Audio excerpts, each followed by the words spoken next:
The front entrance opens. Some of the scientists look to it and immediately become terrified. They see Nakamura walking through and past them. But, Paradoggy, what are you doing here? I know that you have the beast. It's time to get rid of it. I'm sorry, you can't be here. Guards, escort her out of here. Men, stand down. The voice of the sergeant grabs their attention. Moribe and Hirasaka comes up and walks behind Paradoggy. Yokota approaches. Moribe, Hirasaka, what's going on here? Did she brainwash you? Ayana stops in her tracks. If that were the case, then the moment we walk through those doors, you'd be dead already. No, we're here to finish what you f***ing idiots refuse to do. What on earth are you talking about? Do you know what the Ryu Seicho is? Dr. Yokota freezes. Yes I do, but what is that? Hirasaka hands him the book from the old house that she brought. That's what we have right now. Human, where is it? Right this way. Follow me. Yokota holds the book as he follows the three. Moments later, a pair of blast doors opens. The soldiers, Wukong, and Doctor walks through. Hold on a minute. You mean to tell me that the creature inside of that chamber is the Ryu Seicho? Yes, and we can't let a potential disaster get out of hand. I understand, but... Hirasaka stops, pulls the doctor to the side, and sets him against the wall. But what? You want to continue studying it? The only way to prevent from hitting the fan again is to kill it before it gets started. No ifs, ands, or buts about it. Are we clear? Hearing the tone in her voice, she is not playing around in what she is saying to him. He lowers his head, acknowledging her statement. We could put it in dormancy. Fine. Paradoggy, it's the next door down. The doors opens.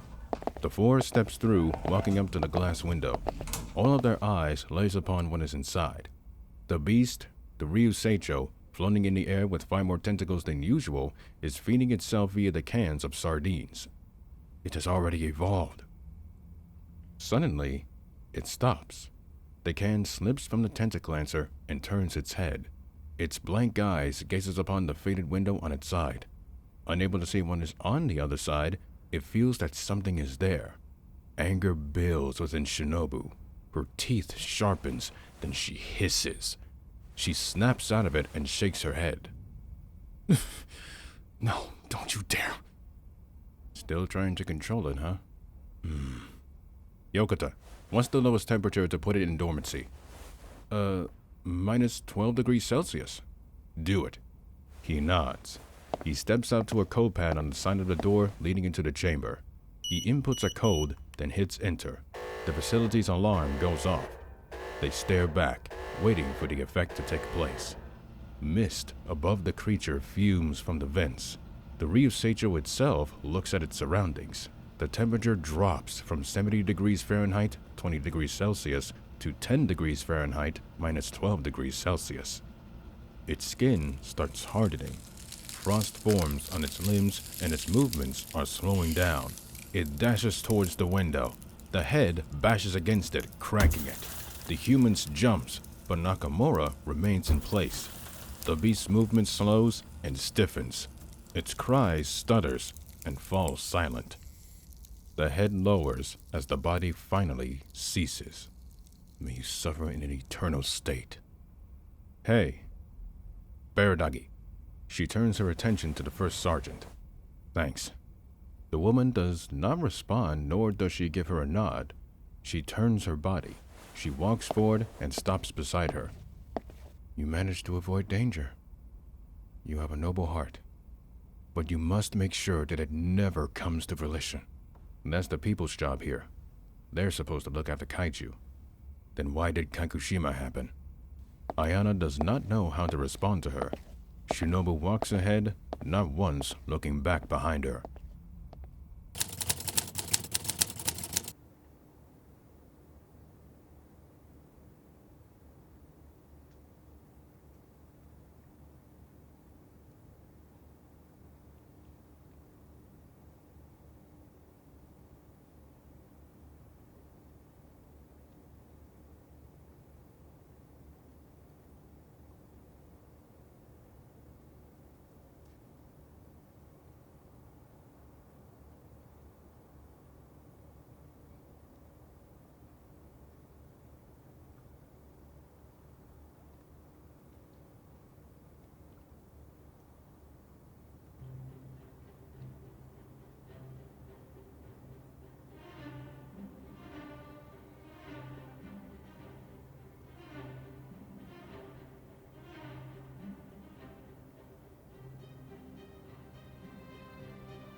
9:23 p.m. Inside of a house, the telephone rings. General Shindo, in a single t-shirt and pajama pants, picks it up. Hello? Oh, Mr. Prime Minister, good evening. Yes, I remember. Shindo suddenly becomes baffled. What? But sir, it's been collecting dust for 5 years. I don't think Parliament would... They have? I see. When do we get started then? Yes, sir. That is doable. I'll send the word out. Thank you. He hangs up, but picks it up again and dials a number. His wife, Sakiko, walks out of the master bedroom. Is everything okay? Sweetheart, an old project has been given a green light again. You won't be seeing me for at least 3 days a week. Well, I still have you now.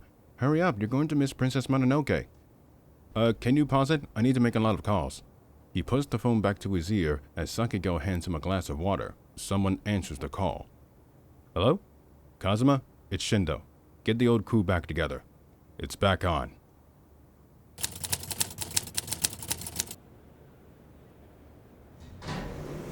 The elevator door opens. 2 men in suits walks out. They see the staff, officers and scientists going about their duties as they should. God, it's been a while since I've seen this. It's still too overwhelming. Yeah, where are we supposed to go? A soldier approaches them. Follow me, please. They nod and follow the corporal. They turn to the left instead of the right down another hallway. The corridor they are walking down has less activity than usual. That's odd. There's usually more people in this. Further and further they go, the number of people they see becomes less and less. The noise of people talking and walking becomes quieter. Finally, they stop at a pair of blast doors at the end of the corridor. Corporal Chikawa pushes a code next to the right door. They open, and a woman steps to the side. Step into the elevator. Once you get out, head down the hall, then turn to the room on the right 4 doors down. Okay, thank you. The man steps into the elevator, and the doors closes.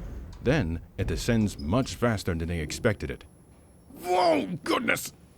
Both do not know where it is leading them to, and there is no indicator present to see what floor they are at or passing. Suddenly, it finally slows down, then comes to a stop. Okay. Are you alright? Yeah, I'm good. I think we're here. The elevator doors opens on its own. A new hallway, decorated with carpet and gray painted walls, is revealed to them. With little choice, they proceed onwards. They follow the doors down as instructed. Then they reach the one room that they have to be in.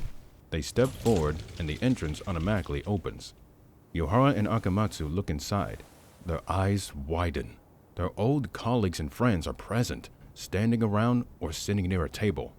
Akiko Hidaka? Yohara? Akamatsu? Oh my goodness, what a reunion! What's going on? I was busy teaching university students about history when all of a sudden I got a call to come here. I know, 1 minute I was going through many projects with my friends and then boom, I get a call from the AMF. Did they tell you anything? All I was told was get back to HQ pronto because you're needed. This is also strange. The door opens. An old man in an AMF suit uniform enters through. Aso? I thought you retired. I've been brought back to service, for a good reason. You being 65 years old? It's not hard to see why. But why are you here? Why are we all here? Well, it's pretty simple. The voice of the general grabs their attention. Shinsuke steps into the room, stops, and shakes Takada's hand. Good to see you, sir. Likewise. I was having fun with retirement, but I guess it needs me. Of course. And my apologies for the sudden calls, folks. But it was a massive request from the Prime Minister. The Prime Minister? But why? For the deployment of a new weapon. Or rather, the continuation of the new weapon. Douglas Wilson, now a Major General in the US AMF in Japan, walks in behind Shindo. My team and others are working on that in the other room. The others are working in cooperation with what we're doing. Which is Project G. The name suddenly gives an idea on why they were all summoned to the AMF HQ in the first place. Hold on, I thought it was cancelled. It's been reactivated with the government's approval. The government? You mean to tell us that the Prime Minister and the government authorizes reactivation? What for? You know why it was cancelled, right? Because of the lack of element 223, I know. But that's no longer the case. And to top it all off, we brokered a deal. And for the love of God, don't freak out. Everyone except for Wilson and Aso becomes confused by his words. Shinsuke steps aside from the doorframe. All right, come on in. A being steps into view, but his legs are reptile-like with a human-like body. The men and women are stunned. Stepping into the room is a male Nibirian in uniform modeled after the humans in the human base on Earth's soil. Greetings, and I must say it does feel refreshing standing on solid ground again. What the hell? What is a Nibirian doing on Earth? Hold on, calm down. His emperor agreed in sending an advisor to help us. With what? Getting us all killed? Please, please. On behalf of my people, we do not hold any grudges nor wish to take revenge on what happened to T.O. Mark II. I can assure you, even Emperor Dempsey isn't foolish enough to send his advisor to get killed. Shindo, explain. What is this all about? It's, a bit complicated.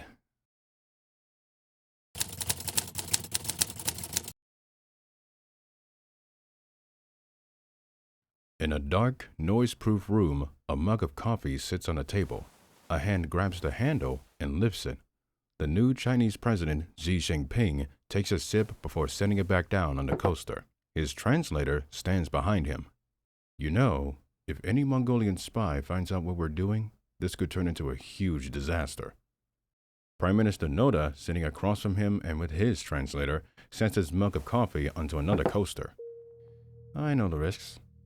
Anyway, you told me that there was an important matter that can't be discussed on the phone? Yes, but first, I need to make this clear for you. We're not allies because we want to be good friends. We're allies so that the Mongols wouldn't think twice about invading either you or us, on top of thwarting that bitch of an empress. So you hate this alliance and you want to sever it? Oh, with a passion. But I can't. Anyway, about that information. She lifts his left hand up. His translator, Tang Mei Fen, hands him an envelope. He opens it and places sheets of paper and photos on the table, then slides it over to him. This is straight from the Ministry of State Security. One of our spies in the Mongolian parliament was alarmed by the ongoing conscription plans for their armed forces, the Red Army, Red Navy, and Red Air Force. Even their peacekeeping troops in the empire are growing. I wouldn't call them that if they're brutally policing the colonized people. Noda takes a look while his translator, Odaka, reads the notes. Their eyes locks onto key phrases. Numbers of soldiers, airmen, and women are increasing. Construction of new ships underway. Every day for the past few weeks, we've been seeing more troops being trained. And those rumors of new ships being built? They're true. Yeah, that's what I'm worried about. The fact that they're building new ships is an indication that they're going to be used for invading us. And or flanking us from the sea. Which is why we decided to expand our naval program. We have a battle carrier, sure, but our smaller ships are not enough. And there's something else. Apparently, there's a third country in this alliance calling themselves the Imperial Axis. So, if this is true, then the Mongols have a reason to deter us from attacking them. Oh boy. So, that's my end. Right. He places the papers and the photos to the side. I have authorized the construction of a new weapon and the reactivation of Project G. Really? What changed? These recent movements by Mongolia and Godzilla. Does that include making a deal with the Nibirians? What? How did... Oh, come on. Look at who you're talking to. And so much for your little pet behaving himself. I knew that kaiju wasn't going to be all friendly to us humans because he doesn't care. And you wonder why Japan keeps getting attacked by kaiju. As far as I know, we're not the only kaiju to deal with this problem. How many kaiju have been attacking China every year? The smirk on Xi's face fades. He slightly leans back in his chair and crosses his arms. All right. Why are you telling me this anyway? And why go so far as to bring in the aliens that invaded us 2 years ago? Times are changing rapidly, and I'm telling you this because we want to repay you. Now, the General Secretary of the Communist Party becomes confused. Elaborate, please. You see, in 1995, when this partnership started, then President Zemin made a deal where we could use freezer weapons that you were developing during the war. After said war, we promised to pay you back some way. And now, we have. I'm listening. Now, I understand that the VLS systems on your battle carrier are hard to install. What if I told you that you can install a new weapon, something that the Mongolians would never expect, which is a railgun? A railgun? In the name of Mao Zedong, how the hell are you planning on powering that thing? The gas turbine or diesel fuel wouldn't work because they'll leave the ships in a vulnerable state. It's neither. As you know, we received shipments of element 223. However, both our scientists and the American scientists discovered a new chemical that can be used as an energy source. Not only that, but the Niburians said it can easily replace radiation as a primary source to bring light and power to anything. Interesting. So what's in it for us? We'll send you element 223 and this new chemical to help you build your railgun battle carrier in exchange that you keep Project G safe and under very tight security. What do you say? All right. But I require something else from you. What's that? Xi Jinping leans forward. A public apology. For? The crimes that your imperial soldiers committed from 1937 to 1945. And while you're at it, do the same for the Koreans and the peoples of Southeast Asia for what Japan did in the first half of the 20th century. That way, we can be able to begin the process of forgiveness and healing that you want so much. I'll see what I can do, but I'm not sure if some of my colleagues would support this, and I'm pretty sure the Americans would question us. And that's supposed to be my problem, how? Oh, crap. The next day, in front of the press, the Japanese Prime Minister gives his address to not just the people of his country, but also to all of the countries in East and Southeast Asia, as well as her allies. In order to make this make sense, I must inform you all on this vital information. Keep in mind, what I'm about to say is truly horrific. You have been warned. He then gives a proper history lesson on what Japan did during the Meiji Restoration to the first 45 years of the 20th century. The details he is describing the Second Sino-Japanese War and World War II are indeed horrific. All of the atrocities committed against Koreans, Chinese, Filipinos, Indonesians, Vietnamese, and American POWs, the crimes against humanity, Unit 731, all of the details that he is describing are so gruesome that some state that what Nazi Germany did during the war was on the same level, or in some cases, if not below it. Over the years, we have painted our description of World War II very differently. Today, in light of what has been going on, I acknowledge that the crimes are indeed real. And despite what some of my colleagues would say, they, in fact, indeed happen. We take full responsibility for our actions, and we are willing to learn from those unpunished crimes. With all of that being said, I, on behalf of Japan, would like to formally apologize to the families whose great-grandparents witnessed and suffered for what my country did. He takes a step back from the podium, then he bows his head. Watching from her room in the royal palace, Kazuma Ozawa sneers. Should have said that to my father. In his office, a smug Xi Jinping leans back in his chair. A deal is a deal. Good luck with that project.